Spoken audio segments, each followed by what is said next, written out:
মাথায় হাত। আক্রমণকারী হচ্ছে ভারত, আক্রান্ত হলো পাকিস্তান, আর আনন্দ করছে চাইনিজরা। চীনে আনন্দের বন্যা বয়ে যাচ্ছে। কারণটা কি? কারণ আর কিছু নয়, ভারত আক্রমণ করতে গেলেও ক্ষতিটা ভারতের সবচেয়ে বেশি হয়েছে।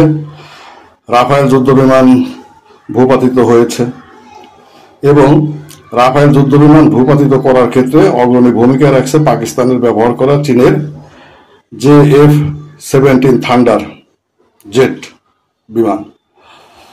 মূলত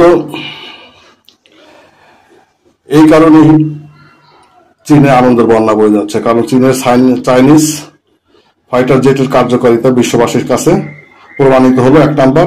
দ্বিতীয়ত, চীন ভারত একটা দ্বন্দ্ব সবসময় আছে। সো ভারতের যে কোনো ধরনের ক্ষতির সম্মুখীন হলে চীন তো খুশি হবেই। চীনের সামাজিক যোগাযোগ মাধ্যমে মানুষের হাতে হাতে ঘুরে বেড়াচ্ছে রাফায়েল ভূপাতিত হওয়ার কাহিনী এবং তাদের চাইনিজ বিমানের বীরত্বের কাহিনী।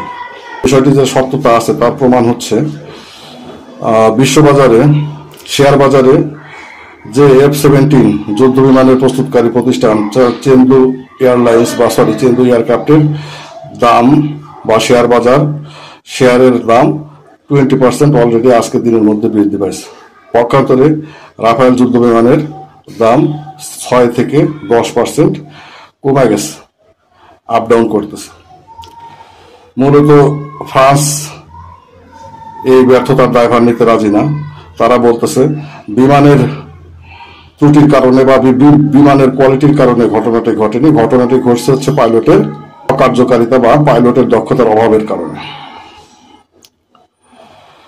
আর সেই সাথে বাংলাদেশেও বেশ আনন্দের বন্যা বয়ে যাচ্ছে। বাংলাদেশের মানুষের সম্প্রতি ইন্ডিয়ার সাথে যে বিরোধিতা বা ইন্ডিয়ার মোদী সরকারের যে বাংলাদেশের প্রতি যে আচরণ, তার কারণে বাংলাদেশ ভারত বিদ্বেষী হওয়াটা স্বাভাবিক এবং সে কারণে বাংলাদেশও আনন্দের বন্যা বয়ে যাচ্ছে। সকলকে ধন্যবাদ। Please like and subscribe.